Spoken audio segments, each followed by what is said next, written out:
Welcome back to Binger's Bricks. Today we are taking on the Brick Convention in Greenville, South Carolina. Here we go.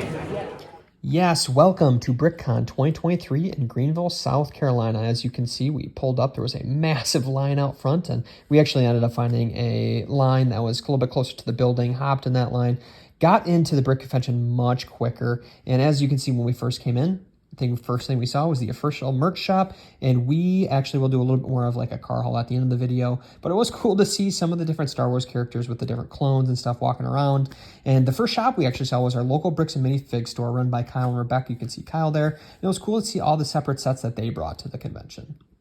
One of the first cool mocks that we ran into was the N1 Starfighter Hanger, which had a lot of cool characteristics with Anakin, Darth Maul, and some droids fighting each other.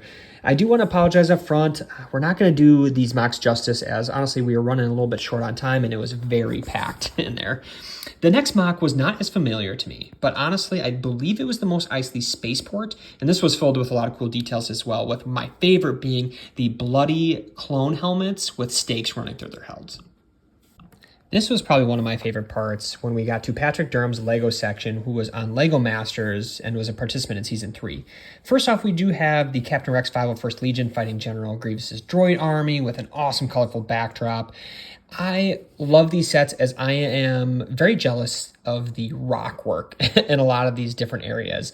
I think that this next part, the train heist from Solo with Hans on the side of the train, was also cool. I love the different texturing that he does with the different rock colors, especially when it comes up to Gustafar, a volcanic planet on the Outer Rim featured in Episode 3, I believe, of Star Wars. Kind of famous for the final battle between Anakin and Obi-Wan. Also cool that he talked a little bit more about Episode 8 and just the inclusion of Mustafar.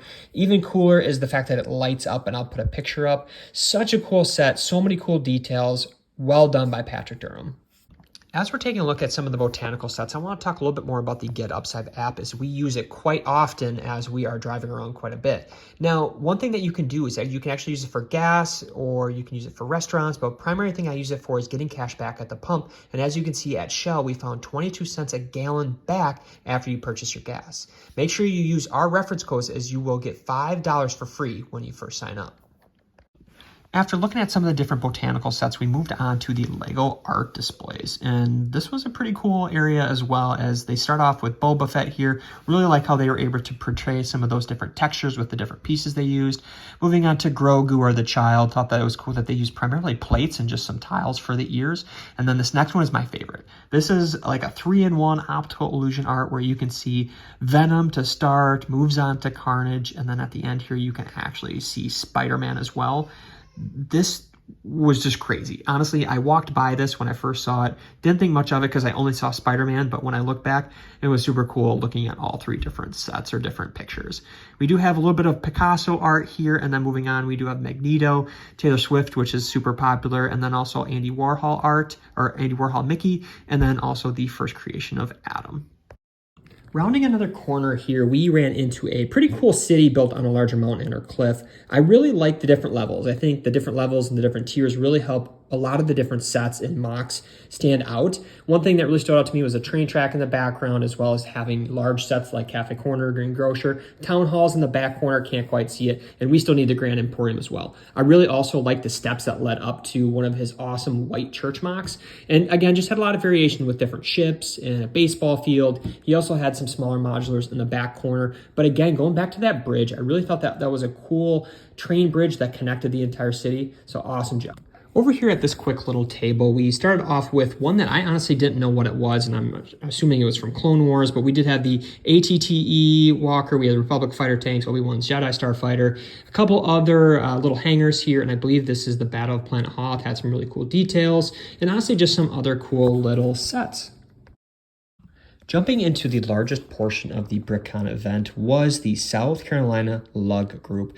Now, they really did a great job of being organized first and foremost with some of the different sets. I shouldn't say some, a lot of the different sets they had, a lot of the different trains, mocks, minifigures, cars, you name it, they pretty much had it.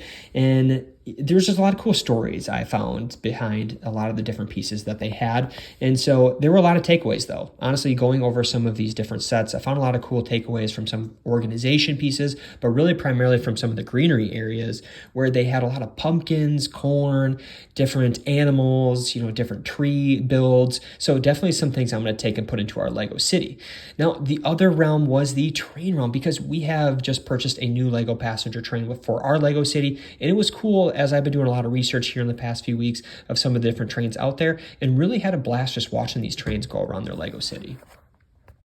So I've mentioned in the past that we're slowly running out of room within the Lego city, and we're going to continue to improve the overall layout that we have. But one thing I want to do to improve the sets themselves is start to light them up. And so we found a ton of cool ideas with some of the different Ghostbuster references, but really spending some time at Blinky Bricks as well, looking at some of the different ways that we can light up certain sets. We can light up minifigures, cars, trees, trains, potentially look into, lighting up some of our light posts. So there are a lot of things that we can do to continue to improve the city we have. And as we start to kind of finally formalize our plans of what we want to do in the Lego city, we can start to move on to things like this. The last area that we checked out was from Tom Jacobson. First set was General Veers Heads to Hoth from The Empire Strikes Back. Definitely cool to see some of the different displays, the AT-AT with some of the different clones in this set. The next set was probably one of my favorites, minus one other one with the Elven Watchtower. This one is the Lakemore Manor, and this is just based off a fictional medieval set with some overall cool designs, such as like the stained glass look with the wintry setting. Also really like that they use the 1x2 clear tiles to use as ice over the water. Next set we have is the Falconified Castle. This has some massive walls and a very secure border on it. Really like the usage of some of the different colors that they had, and just overall a massive set. I would love to include this in the Lego city too, but we definitely do not have room for this bad boy. So very cool overall though. The last couple sets that we looked at were the Elven Watchtower and the Castle of the Harvest, both really cool sets. Lastly, I just want to remind everybody, please make sure that you join our live stream Wednesday, September 6th at 8 p.m. Eastern Standard Time. I will put a link above, so make sure you join us, and I'm excited to build a very unique set with everybody coming up. Just finished up here at the Brick Convention in Greenville, South Carolina. Had a blast meeting some of the different creators, meeting some of the different people we know from the Lego store, Kyle from Bricks and Minifigs, and some of the people from the South Carolina Lug Group. I will say we're going to do a small little car haul. I don't own any Lego merch, so we did pick up a Built Different t-shirt with the Brick Co. stamp on it, and again, so many different sets, so many different creators. It was a tight space, but honestly it ended up working. I will say that after looking at some of the stuff that lights up and looking at like Light My Bricks and stuff like that, we honestly are going to be doing some of that here in the future. So please make sure you stay tuned, make sure you like, subscribe, and also join us on our upcoming live stream September 6th, 8 p.m. Eastern Standard Time. All right, everybody, have a great rest of your day, and I'll see you later.